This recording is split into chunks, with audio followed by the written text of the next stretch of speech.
ಪ್ರತಿಯೊಬ್ಬ ಕಾರ್ಮಿಕರಿಗೂ bumper gift. ಕೇಂದ್ರ ಸರ್ಕಾರದಿಂದ ಒಂದು ಮಹತ್ವದ ಘೋಷಣೆ.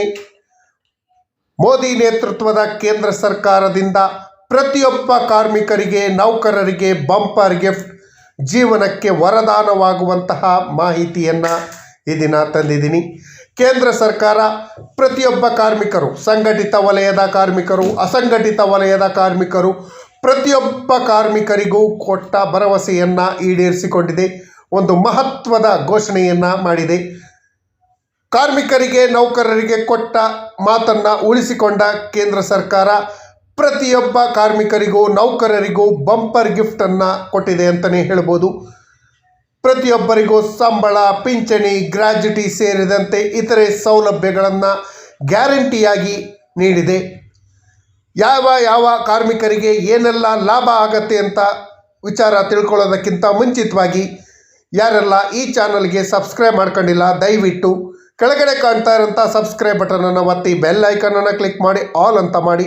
ನೀವು ಫೇಸ್ ಮಾಡ್ತಾ ಇರೋಂಥ ಎಲ್ಲ ಪ್ರಾಬ್ಲಮ್ಗಳನ್ನು ಲೀಗಲ್ಲಾಗಿ ಸಾಲ್ವ್ ಮಾಡ್ಕೊಳ್ಳೋಕ್ಕಿರೋಂಥ ಉತ್ತಮವಾದ ವೇದಿಕೆ ಸರ್ಕಾರಿ ನೌಕರ ಮಿತ್ರ ಯೂಟ್ಯೂಬ್ ಚಾನಲ್. ಸ್ನೇಹಿತರೆ, ಕೇಂದ್ರ ಸರ್ಕಾರ ಸ್ವತಂತ್ರದ ನಂತರ ಕಾರ್ಮಿಕರ ಕಲ್ಯಾಣಕ್ಕಾಗಿ ಕಾರ್ಮಿಕರ ಕಲ್ಯಾಣ 2.0 ಅನ್ನು ಘೋಷಣೆ ಮಾಡಿದೆ. ಕಾರ್ಮಿಕ ಕಾನೂನುಗಳನ್ನು ತಿದ್ದುಪಡಿ ಮಾಡಿ ಹೊಸ ಕಾರ್ಮಿಕ ಕಾನೂನನ್ನು ಜಾರಿಗೆ ಮಾಡಿದೆ.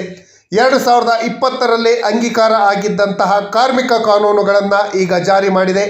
ಇದರಿಂದಾಗಿ ದೇಶದಲ್ಲಿರುವಂಥ ಎಲ್ಲ ಕಾರ್ಮಿಕರಿಗೂ ಖಚಿತ ಸಂಬಳ, ಪಿಂಚಣಿ ಹಾಗೂ ಗ್ರ್ಯಾಜ್ಯುಟಿ ಸಿಗುವಂತಹ ಒಂದು ಅದ್ಭುತವಾದ ಗಿಫ್ಟ್. ಅದರಲ್ಲಿ ಏನೇನಿದೆ ಅಂತ ನೋಡೋಣ ಬನ್ನಿ. ಕಾರ್ಮಿಕರಿರ್ಬೋದು, ಅಸಂಘಟಿತ ಕಾರ್ಮಿಕರು ಪ್ರತಿಯೊಬ್ಬರಿಗೂ ಕೂಡ ಪಿಂಚಣಿ ಹಾಗೂ ವಿಮೆ ಸಿಗತ್ತೆ. ಸಂಬಳ ಪಾವತಿಸಲು ಕಾಲಮಿತಿಯನ್ನು ನಿಗದಿ ಮಾಡಿರುತ್ತೆ. ಇವತ್ತು ಸಂಬಳ ಕೊಟ್ಟು ನೀನು 3 ತಿಂಗಳು, 6 ತಿಂಗಳು, ವರ್ಷಗಟ್ಟಲೆ ಸಂಬಳಕ್ಕೆ ಆಟ ಆಡಿಸೋ ಹಾಗಿಲ್ಲ. ಆ ರೀತಿ ಒಂದು ಬ್ರಹ್ಮಾಸ್ತ್ರವನ್ನು ಮೋದಿ ನೇತೃತ್ವದ ಸರ್ಕಾರ ತಂದಿದೆ. ಇದಕ್ಕೆ ಕಾರ್ಮಿಕ ಕಲ್ಯಾಣ 2.0 ಅಂತಲೇ ಹೇಳ್ಬೋದು. ಅಷ್ಟು ಉತ್ತಮವಾದ ಒಂದು ಕಾಯ್ದೆಯನ್ನು ಜಾರಿಗೆ ತಂದಿದೆ. ಸ್ವಾತಂತ್ರ್ಯದ ನಂತರ ವಿಕಸಿತ ಭಾರತ ನಿರ್ಮಾಣದ ಗುರಿ ಹೊಂದಿರುವಂತಹ ಕೇಂದ್ರ ಸರ್ಕಾರವು ಇದಕ್ಕೆ ಪೂರಕವಾಗುವಂತೆ ಕಾರ್ಮಿಕ ಕಾನೂನುಗಳಲ್ಲಿ ಮಹತ್ವದ ಬದಲಾವಣೆ ತಂದಿದೆ. ವಿವಿಧ ವಲಯಗಳಿಗೆ ಸಂಬಂಧಪಟ್ಟ ಹಾಗೆ 29 ಕಾರ್ಮಿಕ ಕಾನೂನುಗಳನ್ನು ಕ್ರೋಢೀಕರಿಸಿ ರೂಪಿಸಿರುವ 4 ಕಾರ್ಮಿಕ ಸಂಹಿತೆ ಲೇಬರ್ ಕೋಡ್ಗಳನ್ನು ಶುಕ್ರವಾರ ಸರ್ಕಾರ ಅಧಿಸೂಚನೆಯನ್ನು ಹೊರಡಿಸಿದೆ. ಅದರಲ್ಲಿ ಪ್ರಮುಖವಾಗಿ ವೇತನ ಸಂಹಿತೆ 2020, ಕಾರ್ಮಿಕ ಸಂಬಂಧಗಳ ಸಂಹಿತೆ 2019, ಸಾಮಾಜಿಕ ಭದ್ರತೆ ಸಂಹಿತೆ 2020, ವೃತ್ತಿ ಸಂರಕ್ಷಣೆ, ಆರೋಗ್ಯ ಕಾರ್ಯನಿರ್ವಹಣೆಯ ಸಂಹಿತೆ 2020. ಈ ಎಲ್ಲ ಕಾನೂನುಗಳು ಶುಕ್ರವಾರದಿಂದಲೇ, ಅಂದರೆ ನವೆಂಬರ್ 1ರಿಂದಲೇ ಜಾರಿಗೆ ಬರುತ್ತೆ ಅಂತ ಹೇಳಿ ಕೇಂದ್ರ ಕಾರ್ಮಿಕ ಹಾಗೂ ಉದ್ಯೋಗ ಸಚಿವಾಲಯ ತಿಳಿಸಿದೆ. ಕೇಂದ್ರ ಕಾರ್ಮಿಕ ಹಾಗೂ ಉದ್ಯೋಗ ಸಚಿವಾಲಯದ ಸಚಿವರಾದ ಶ್ರೀ ಮನ್ಸುಖ್ ಮಾಂಡವಿಯ ಅವರು ಈ ಮಹತ್ವದ ಘೋಷಣೆಯನ್ನು ಮಾಡಿದ್ದಾರೆ. ಎಲ್ಲ ಉದ್ಯೋಗದಾತರು ಕಡ್ಡಾಯವಾಗಿ ನೇಮಕಾತಿ ಪತ್ರವನ್ನು ಕೊಡಬೇಕು, ಅಪಾಯಿಂಟ್ಮೆಂಟ್ ಲೆಟರನ್ನು ಕೊಡಲೇಬೇಕು. ಪ್ರತಿ ತಿಂಗಳು 7ನೇ ತಾರೀಕಿನ ಒಳಗಾಗಿಯೇ ವೇತನವನ್ನು, ಸ್ಯಾಲ್ರಿಯನ್ನು ಪಾವತಿ ಮಾಡಬೇಕು. ಯಾವುದೇ ಉದ್ಯೋಗದಾತವಾದರೂ ಕೂಡ ಮಹಿಳೆಯರು ರಾತ್ರಿ ಪಾಳಿಯಲ್ಲಿ ಕೆಲಸ ಮಾಡುವ ಅವಕಾಶ, ರಾತ್ರಿ ಪಾಳಿಯಲ್ಲಿ ಕೆಲಸ ನಿರ್ವಹಿಸುವ ಮಹಿಳೆಯರಿಗೆ ಪ್ರತ್ಯೇಕ ಭದ್ರತೆ ಕಲ್ಪಿಸಬೇಕು ಅಂತ ಹೇಳಿ ಈ ಕಾನೂನಿನಲ್ಲಿ ತಿಳಿಸಿದೆ. 40 ವರ್ಷ ಮೇಲ್ಪಟ್ಟ ಎಲ್ಲ ಕೆಲಸಗಾರರಿಗೂ ವಾರ್ಷಿಕವಾಗಿ ಹೆಲ್ತ್ ಚೆಕಪ್ಪನ್ನು ಕಡ್ಡಾಯಗೊಳಿಸಿ ಈ ಕಾನೂನಿನಲ್ಲಿ ತಿಳಿಸಿದೆ. ಹೊಸ ಕಾನೂನಿನಲ್ಲಿ ಪ್ರಮುಖವಾಗಿ ತುಂಬ ವಿಶಿಷ್ಟವಾದ ಅಂಶಗಳು ಇದೆ. ಪ್ರತಿಯೊಬ್ಬ ಕಾರ್ಮಿಕರಿಗೆ, ನೌಕರರಿಗೆ ಉಪಯೋಗ ಆಗುವಂಥ ಅಂಶಗಳನ್ನು ಸೇರಿಸಿ ಕಾನೂನನ್ನು ಮಾಡಿದರೆ ದೇಶದ ಬಹುತೇಕ ಕಾರ್ಮಿಕ ಕಾನೂನುಗಳು ಸ್ವತಂತ್ರ ನಂತರ ಆರಂಭದಲ್ಲಿ, ಅಂದರೆ 1930ರಿಂದ 50ರ ದಶಕದಲ್ಲಿ ರಚಿಸಲಾಗಿತ್ತು. ಈ ಕಾನೂನುಗಳಿಗೆ ಹೀಗೆ ಮೌಲ್ಯ ಇರಲಿಲ್ಲ. ಆಗಿನ ಕಾಲಕ್ಕೆ ತಕ್ಕಂತೆಯೇ ಕಾನೂನುಗಳಿತ್ತು. ಈಗ ಬದಲಾದ ಕಾಲಕ್ಕೆ ತಕ್ಕಂತಹ ಕಾನೂನುಗಳನ್ನು ರಚಿಸುವ ಅನಿವಾರ್ಯತೆ ಇತ್ತು. ಆರ್ಥಿಕತೆ ಹಾಗೂ ಕೆಲಸದ ಸ್ವರೂಪದ ಮೂಲಭೂತವಾಗಿ ಭಿನ್ನವಾಗಿದ್ದರಿಂದ ಈಗಿನ ಅಗತ್ಯತೆಗಳಿಗೆ ಅನುಗುಣವಾಗಿ ಕಾರ್ಮಿಕ ನಿಯಮಾವಳಿಗಳನ್ನು ಮರುರೂಪಿಸಲಾಗಿದೆ. ಈ ಸಂಹಿತೆಗಳು ಸ್ವಾವಲಂಬಿ ರಾಷ್ಟ್ರಕ್ಕೆ ಅಗತ್ಯವಿರುವ ಬಲಿಷ್ಠ ಕಾರ್ಯಪಡೆಯನ್ನು ರೂಪಿಸುತ್ತೆ ಅಂತ ಹೇಳಿ ಸಚಿವಾಲಯ ತಿಳಿಸಿದೆ. ಈ ಕಾನೂನಿನ ಬಗ್ಗೆ ಮಾನ್ಯ ಪ್ರಧಾನಮಂತ್ರಿಗಳಾದ ನರೇಂದ್ರ ಮೋದಿರವರು ಕೂಡ ಮಾತಾಡಿದ್ದಾರೆ. ಈ ಸಂಹಿತೆ ನಮ್ಮ ಜನರಿಗೆ, ವಿಶೇಷವಾಗಿ ನಾರಿಶಕ್ತಿ ಹಾಗೂ ಯುವಶಕ್ತಿಗೆ ತುಂಬ ಯೂಸ್ಫುಲ್ ಆಗಿದೆ, ಲಾಭದಾಯಕ ಅವಕಾಶಗಳನ್ನು ಕೊಡುತ್ತೆ, ಬಲವಾದ ಅಡಿಪಾಯವನ್ನು ಹಾಕುತ್ತೆ. ಈ ಸುಧಾರಣೆಗಳು ಉದ್ಯೋಗ ಸೃಷ್ಟಿಯನ್ನು ಉತ್ತೇಜಿಸುತ್ತೆ ಹಾಗೂ ವಿಕಸಿತ ಭಾರತದತ್ತ ನಮ್ಮ ಪ್ರಯಾಣವನ್ನು ವೇಗವಾಗಿ ಮಾಡೋಕ್ಕೆ ಅವಕಾಶವನ್ನು ಮಾಡಿಕೊಡುತ್ತೆ ಅಂತ ಹೇಳಿ ಪ್ರಧಾನಮಂತ್ರಿ ನರೇಂದ್ರ ಮೋದಿ ಅವರು ಇದೇ ವೇಳೆ ತಿಳಿಸಿದ್ದಾರೆ. ಅದರ ಜೊತೆಯಲ್ಲಿ ಕಾರ್ಮಿಕರ ಕ್ಷೇಮಕ್ಕಾಗಿ ನರೇಂದ್ರ ಮೋದಿರವರ ನೇತೃತ್ವದ ಸರ್ಕಾರ ರಚಿಸಿರುವಂತಹ ಮಹತ್ತರ ಬದಲಾವಣೆ ಇದಾಗಿದೆ ಅಂತ ಹೇಳಿ ಕೇಂದ್ರ ಕಾರ್ಮಿಕ ಸಚಿವರಾದ ಶ್ರೀ ಮನ್ಸುಖ್ ಮಾಂಡವೀಯ ಅವರು ಕೂಡ ತಿಳಿಸಿದ್ದಾರೆ. ಈ ಕಾನೂನಿನಲ್ಲಿ ಇರುವಂಥ ಪ್ರಮುಖ ಅಂಶಗಳು ಏನು ಅನ್ನೋದನ್ನು ತಾವು ನೋಡೋದಾದರೆ, ಹೊಸ ನಿಯಮದಲ್ಲಿ ಏನೇನಿದೆ, ಇದರಿಂದ ನೌಕರರಿಗಾಗುವ ಉಪಯೋಗಗಳು ಏನು ಅಂತ ನೋಡೋದಾದರೆ, ಎಲ್ಲ ಕಾರ್ಮಿಕರಿಗೂ ನೇಮಕಾತಿ ಪತ್ರ ನೀಡುವುದು ಕಡ್ಡಾಯ, ಅಪಾಯಿಂಟ್ಮೆಂಟ್ ಲೆಟ್ರನ್ನು ಕೊಡೋದು ಕಡ್ಡಾಯ. ಅಪಾಯಿಂಟ್ಮೆಂಟ್ ಲೆಟ್ರಲ್ಲಿ ಎಷ್ಟು ಸ್ಯಾಲ್ರಿ, ಕಂಡೀಷನ್ ಏನು ಅನ್ನೋದ್ರ ಬಗ್ಗೆ ಕೂಡ ತಿಳಿಸಿರಬೇಕು. ಹಿಂದೆ ಎಲ್ಲ ಕಾರ್ಮಿಕರಿಗೆ ಯಾವುದೇ ಅಪಾಯಿಂಟ್ಮೆಂಟ್ ಆರ್ಡ್ರನ್ನು ಕೊಡದಿದ್ದಂಗೆ ವರ್ಷಾನುಗಟ್ಟಲೆ ಬೇಕಾದಾಗ ದುಡಿಸ್ಕೊಂಡು ಬ್ಯಾಡ್ದಿದ್ದಾಗ ಕಿತ್ತಾಕಿ ಅವರಿಗೆ ಕಾರ್ಮಿಕರಿಗೆ ರಕ್ಷಣೆ ಇಲ್ದಂಗಾಗಿತ್ತು. ಆ ಉದ್ದೇಶಕ್ಕಾಗಿ ಯಾವುದೇ ಕಾರ್ಮಿಕರಾದರೂ ಕೂಡ ಅವರಿಗೆ ಅಪಾಯಿಂಟ್ಮೆಂಟ್ ಆರ್ಡ್ರನ್ನು ಕೊಟ್ಟೇ ಕೆಲಸ ಮಾಡಬೇಕು. ಅಪಾಯಿಂಟ್ಮೆಂಟ್ ಆರ್ಡ್ರ್ ಇರೋದ್ರಿಂದ ನಾವು ಕಾರ್ಮಿಕ ವ್ಯಾಜ್ಯಗಳನ್ನು ನ್ಯಾಯಾಲಯದಲ್ಲಿ ಬಗೆಹರಿಸ್ಕೊಳ್ಳೋಕ್ಕೆ, ನಮಗೆ ಅನ್ಯಾಯ ಆದಾಗ ಹೋರಾಟ ಮಾಡೋಕ್ಕೆ ತುಂಬ ಉಪಯೋಗ ಆಗುತ್ತೆ. ಇದೊಂದು ಉತ್ತಮ ಬೆಳವಣಿಗೆ ಅಂತಲೇ ಹೇಳ್ಬೋದು.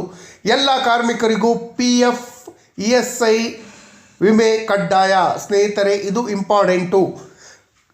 ಕೇವಲ ಸಂಘಟಿತ ಕಾರ್ಮಿಕರಿಗೆ EPF EPF ನೌಕರರಿಗೆ ಮಾತ್ರ PF ESI ಅಂದರೆ ಆರೋಗ್ಯ ಯೋಜನೆಗಳು ಹಾಗೂ ವಿಮಾ ಸೌಲಭ್ಯಗಳನ್ನು ಕೊಡುವಂಥ ವ್ಯವಸ್ಥೆ ಇತ್ತು. ಆದರೆ ಈ ಹೊಸ ಕಾನೂನಿನಲ್ಲಿ ಸಂಘಟಿತ ವಲಯದ ಕಾರ್ಮಿಕರು ಹಾಗೂ ಅಸಂಘಟಿತ ವಲಯದ ಎಲ್ಲ ಕಾರ್ಮಿಕರಿಗೂ ಕೂಡ PF ESI ಹಾಗೂ ವಿಮೆ ಸೌಲಭ್ಯ, ಇನ್ಸೂರೆನ್ಸ್ ಸೌಲಭ್ಯವನ್ನು ಕೊಡಬೇಕು ಅಂತ ಹೇಳಿ ರೂಲ್ಸನ್ನು ಮಾಡಿದ್ದಾರೆ. ಇದು ಕೂಡ ಉತ್ತಮವಾದ ಬೆಳವಣಿಗೆ, ಕಾರ್ಮಿಕರ ಭದ್ರತೆಗೆ ಹಾಗೂ ರಕ್ಷಣೆಗೆ ತುಂಬ ಉಪಯೋಗ ಆಗತ್ತೆ. ಅದರ ಜೊತೆಯಲ್ಲಿ 1 ವರ್ಷಗಳ ಸೇವಾವಧಿ ಪೂರೈಸಿದ ಬಳಿಕ ಗ್ರ್ಯಾಜುಯಿಟಿಗೆ ಅರ್ಹತೆ. 1 ವರ್ಷ ಸರ್ವಿಸ್ ಆದರೆ ಸಾಕು, ನೀವು ಗ್ರ್ಯಾಜುಯಿಟಿ ಪಡೆಯೋಕ್ಕೆ ಅರ್ಹರಾಗ್ತೀರಿ.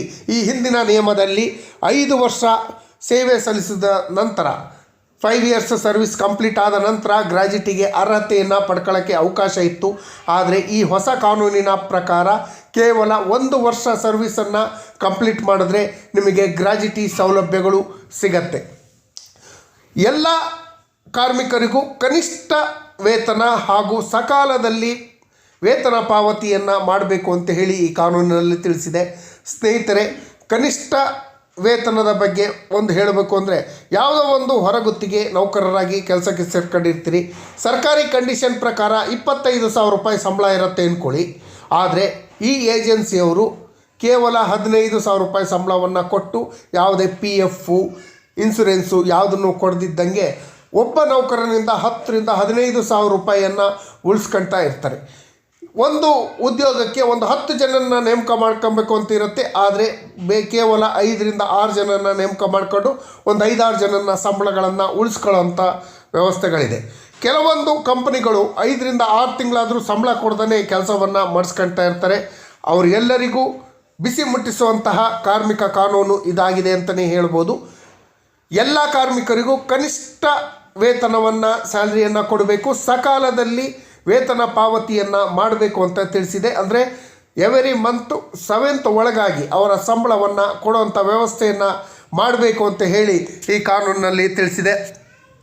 ಅದರ ಜೊತೆಯಲ್ಲಿ ಸಂಘಟಿತ ವಲಯ, ಅಸಂಘಟಿತ ವಲಯ, ಎಲ್ಲ ವಲಯದ ಕಾರ್ಮಿಕರಿಗೂ 40 ಇಯರ್ಸ್ ನಂತರ ಆದವರಿಗೆ ಕಡ್ಡಾಯವಾಗಿ ವಾರ್ಷಿಕ ಉಚಿತ ಆರೋಗ್ಯ ತಪಾಸಣೆ, ಫ್ರೀ ಹೆಲ್ತ್ ಚೆಕಪ್ಪನ್ನು ಮಾಡಿಸಿ ಅವರ ಆರೋಗ್ಯವನ್ನು ಕಾಪಾಡುವಂಥ ಕೆಲಸವನ್ನು ಮಾಡಬೇಕು. ಎಲ್ಲರಿಗೂ ಕೂಡ ESI ಟ್ರೀಟ್ಮೆಂಟ್ ಸೌಲಭ್ಯ ಸಿಗಬೇಕು ಅನ್ನೋದು ಈ ಕಾನೂನಿನಲ್ಲಿ ಅವಕಾಶಗಳಿದೆ. ಮಹಿಳಾ ಕಾರ್ಮಿಕರಿಗೂ ಸಮಾನ ವೇತನವನ್ನು ಕೊಡಬೇಕು ಅಂತ ಹೇಳಿ ಈ ಕಾನೂನಿನಲ್ಲಿ ತಿಳಿಸಿದೆ. ನೀವೆಲ್ಲರೂ ಒಂದು ಕೆಲಸಕ್ಕೆ ಹೋಗ್ತಾ ಇದ್ದರೆ ಹೆಣ್ಣಾಳಿಗಿಷ್ಟು ಗಂಡಾಳಿಗಿಷ್ಟು ಅಂತ ಹೇಳಿ ಹೆಣ್ಣು ಮಕ್ಕಳಿಗೆ ಕಡಿಮೆ ಸಂಬಳ ಕೊಡುವಂಥ ಹಲವಾರು ಕಂಪನಿಗಳು ಇದ್ದು ಆ ಕಂಪನಿಗಳಿಗೆ ಹಾಗೂ ಉದ್ಯೋಗದಾತರಿಗೆ ಬಿಸಿ ಮುಟ್ಟಿಸುವಂಥ ಕೆಲಸವನ್ನು ಕೇಂದ್ರ ಸರ್ಕಾರ ಮಾಡಿದೆ.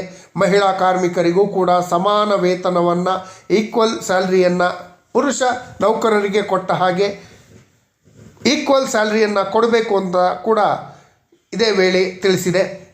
ಜೊತೆಯಲ್ಲಿ ಮಹಿಳೆಯರಿಗೂ ಕೂಡ ಗಣಿ ಸೇರಿದಂತೆ ಎಲ್ಲ ವಲಯದಲ್ಲೂ ರಾತ್ರಿ ಪಾಳಿಯ ಕರ್ತವ್ಯಕ್ಕೆ ಅವಕಾಶವನ್ನು ನೀಡಬೇಕು.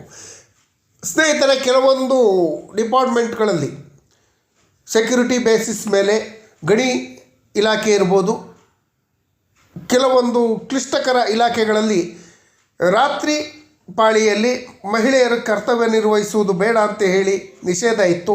ಆ ನಿಷೇಧವನ್ನು ತೆಗೆದುಹಾಕಿ ರಾತ್ರಿ ವೇಳೆಯಲ್ಲಿ ಮಹಿಳೆಯರು ಕೆಲಸ ಮಾಡೋಕ್ಕೆ ಅವಕಾಶವನ್ನು ಕೊಡಬೇಕು ಅಂತ ಹೇಳಿ ಕೂಡ ಈ ಕಾನೂನಿನಲ್ಲಿ ವಿವರವಾಗಿ ತಿಳಿಸಿದೆ. ಅದರ ಜೊತೆಯಲ್ಲಿ ಕುಂದುಕೊರತೆ ಪರಿಹಾರಕ್ಕಾಗಿ ಸಮಿತಿಗಳನ್ನು ರಚನೆ ಮಾಡಿದ್ದು, ಮಹಿಳೆಯರಿಗೆ ಪ್ರಾತಿನಿಧ್ಯ ಕಡ್ಡಾಯ ಮಾಡಿದೆ.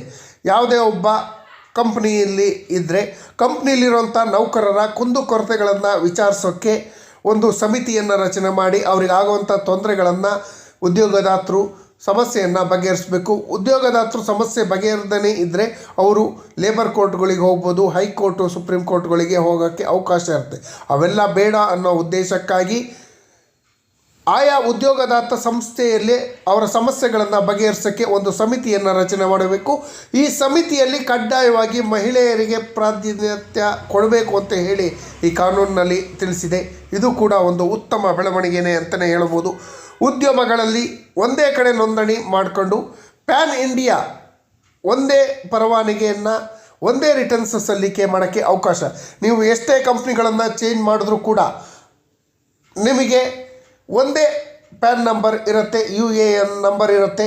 ಆ ನಂಬರ್ ಮೂಲಕವೇ ನಿಮ್ಮ ಗುರುತನ್ನು ಹಿಡಿದು ನಿಮ್ಮ ಬೇರೆ ಬೇರೆ ಅಕೌಂಟನ್ನು ಸಲ್ಲಿಸೋಂಥ ಅವಶ್ಯಕತೆ ಇಲ್ಲ, ಬೇರೆ ರಿಟರ್ನ್ಸನ್ನು ಸಲ್ಲಿಸೋಂಥ ಅವಶ್ಯಕತೆ ಇಲ್ಲ. ಒಂದು ಬಾರಿ ನೋಂದಣಿ ಆದರೆ ಸಾಕು. ಇದು ಕೂಡ ಹಲವಾರು ನೌಕರರಿಗೆ ಉಪಯೋಗ ಆಗತ್ತೆ. ಮೊದಲ ಬಾರಿಗೆ ಒಂದು ವಿಶೇಷವಾಗಿ ಅಂತ ಹೇಳಿದರೆ ಗಿಗ್ ಕಾರ್ಮಿಕರು, ಪ್ಲಾಟ್ಫಾರಮ್ ನೌಕರರು ಸೇರಿದಂತೆ ಹಲವು ನೌಕರರು ಕೂಡ ಈ ಕಾನೂನಿನ ವ್ಯಾಪ್ತಿಯಲ್ಲಿ ಬರ್ತಾರೆ. ಅವರಿಗೂ ಕೂಡ ESI, ಸಂಬಳ, ಪಿಂಚಣಿ ಹಾಗೂ ಹೆಲ್ತ್ ಚೆಕಪ್, ಮೆಡಿಕಲ್ ಪ್ರತಿಯೊಂದನ್ನು ಕೊಡಬೇಕು ಅಂತ ಹೇಳಿ ಈ ಕಾನೂನಿನಲ್ಲಿ ತಿಳಿಸಿದೆ. ಈ ಕಾರ್ಮಿಕ ಕಾನೂನಿಗೆ ಸಂಬಂಧಪಟ್ಟ ಹಾಗೆ ಇನ್ನೂ ವಿಶೇಷವಾದ ಮಾಹಿತಿಗಳನ್ನು ನಿಮ್ಮ ಮುಂದೆ ಕೊಡ್ತಾ ಹೋಗ್ತೀನಿ. ಮುಂದಿನ ವಿಡಿಯೋದಲ್ಲಿ ಕಾರ್ಮಿಕ ಕಾನೂನಿನಲ್ಲಿ ಆಗಿರುವಂಥ ಲೇಟೆಸ್ಟ್ ಬದಲಾವಣೆಗಳು, ಇದರಿಂದ ಆಗುವಂಥ ಉಪಯೋಗಗಳ ಬಗ್ಗೆ ಕೂಡ ನಿಮಗೆ ತಿಳಿಸ್ತಾ ಹೋಗ್ತೀನಿ.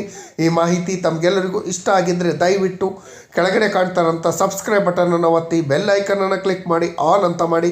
ನೀವು ಫೇಸ್ ಮಾಡ್ತಾರಂಥ ಪ್ರತಿಯೊಂದು ಪ್ರಾಬ್ಲಮ್ಗಳನ್ನು ಲೀಗಲ್ ಆಗಿ ಸಾಲ್ವ್ ಮಾಡ್ಕೊಳ್ಳೋಕ್ಕಿರೋಂಥ ಉತ್ತಮ ವೇದಿಕೆ ಸರ್ಕಾರಿ ನೌಕರ ಮಿತ್ರ.